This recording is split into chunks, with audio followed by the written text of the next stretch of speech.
성도 여러분 안녕하세요. 7장 후반부 말씀이 좀 힘드셨죠? 사실 그러나 이런 훈련을 통하여서 우리가 성경을 보다 깊이 읽을 수 있게 되니까요. 이런 과정도 한 번씩 거쳐보는 것이 좋을 것 같습니다. 어쨌든 7장 후반부의 이 깊은 고뇌를 처음에는 회심한 이후의 사도 바울의 고백으로 해석해 보기도 하였고요. 그리고 두 번째는 사도 바울의 옛날 바리새인이었던 때의 고백으로 우리가 살펴보기도 했습니다. 오늘은 이렇게 한번 살펴보겠습니다.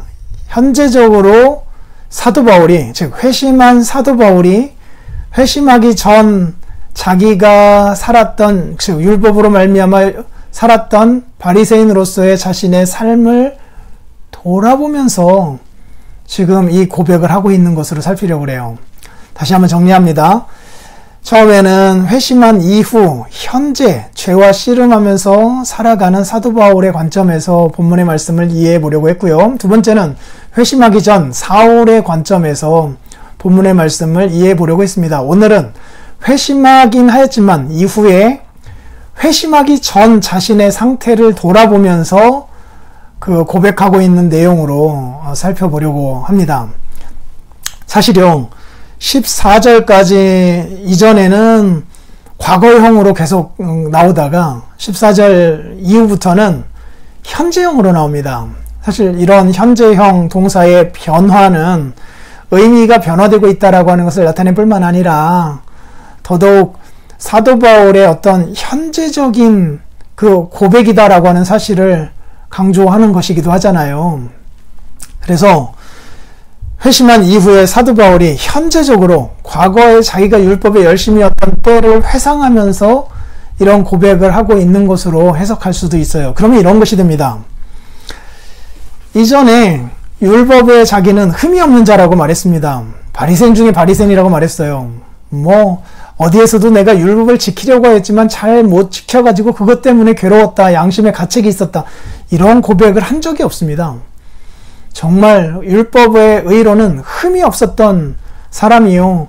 그 율법대로 살아가기 위하여서 다메섹까지 예수 그리스도와 그를 믿는 자들을 박해하기 위하여 쫓아갔던 사람이에요.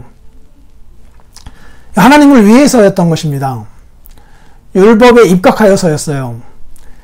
그런데 그때는 몰랐는데 지금 와서 돌아보니까 그때의 그 율법에 있어서의 자기의 열심이 하나님을 위하는 것이 아니라 도리어 하나님을 대적하는 것이 되고 말았다라고 하는 사실을 여기서 깨달은 거죠. 그래서 이런 겁니다. 그때의 율법은 신령한 줄 알지만 나는 육신에 속하여 죄 아래 팔렸다. 내가 행하는 것은 내가 알지 못하는데 내가 원하는 것은 행하지 아니하고, 그 원하는 게 뭐였어요? 하나님을 위한 것. 그래서 율법을 잘 지켜서 하나님을 기쁘시게 하는 것. 그것은 행하지 아니하고 도리어 미워하는 것을 행하는 것이라 그리스도를 핍박하는 일을 행하고 있었던 거잖아요. 그래서 원하는 바 선은 행하지 아니하고, 그것이 정말 율법을 통하여서 자기가 하고 싶어 했던 것이에요. 틀림없이 그 일을 했어요.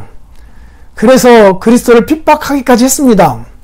율법에 입각한 하나님을 향한 열심 때문이었어요. 그런데 그것이 종국적으로 하나님을 거부하는 게 되어버렸어요. 정확하게 표현하면 자기는 정말 율법을 따라서 하나님의 영광을 위하여, 하나님을 위하여서 그렇게 살았던 거예요. 그런데 죄가 그 율법의 열심인 자기를 이용해가지고 결국 하나님을 거스르는 자로 만든 거예요. 그리스도를 핍박하는 자로 만든 거예요. 사울아 사울아 내가 어찌하여 나를 핍박하느냐라고 만든 거죠. 율법이 그랬던 거죠. 자기는 정말 하나님을 위하여서 한 일인데 죄가 율법을 사용하여서 결국 하나님을 위하고자 하는 자기의 마음을 하나님을 거스르는 결과를 만들어낸 거예요. 그래서 이를 행한 것은 내가 아니라 내 속에 거하는 죄다. 죄라는 놈이 율법을 가지고 나를 결국 이렇게 만들어버렸다라고 여기에서 깨닫게 된 거로 보고 있는 거죠. 선을 행하기 원하는다. 율법을 통해서 선을 행하려고 했던 거죠. 그런데 그것이 동시에 악이 함께 있다. 거기 악이 함께 있어서 그것이 그리스도를 핍박하고 그리스도를 반대하고 교회를 반대하여서 하나님을 거스르는 결과로 나타나니 이후에 사도 바울이 그 받게 될 충격이라는 게 컸던 거죠. 정말 최선을 다해서 율법을 가지고 주님을 위해 살았는데 그것이 최악의 결과물로 나타났으니 죄라는 놈이 나의 그 율법과 나의 그 율법에 대한 열심을 사용하여서 궁극적으로 그리스도를 거부하고 반대하는 일을 만들어낸 거잖아요. 얼마나 억울했을까요? 얼마나 원통했을까요? 응? 그래서 하나님의 법을 즐거워하는데 또 다른 법이 내 마음의 법과 싸워 내 지체 속에 있는 죄의 법. 그래서 율법의 선조차도 죄의 법으로 나를 사로잡아 가버리는. 그래서 궁극적으로 죄를 위하여서 일하는 도구로 전락시켜버리는 그런 처지에 내가 있었다. 오호라 나는 곤고한 사람이다. 이 사망의 몸, 응? 율법의 열심을 가지고 있었지만 그러나 도리어 그것이 하나님을 거스르게 만들었던 이 사망의 몸에서 누가 나를 건져내랴. 바로 우리 주 예수 그리스도의 이 십자가의 은혜로 말미암아 내가 거기서 해방되었다 라고 하는 고백으로 우리가 이 본문을 읽을 수도 있습니다. 과거형에서 현재형으로 동사 형태가 바뀌어가는 것들도 그렇고 여러 가지로 볼 때에 이렇게 해석하는 것이 훨씬 더 본문의 의미를 이해하는 데 자연스럽지 않나 생각해 봅니다. 여러분들도 한번 이 관점에서 6, 7, 8장을 읽어보시기 바랍니다. 또 내일 뵙겠습니다.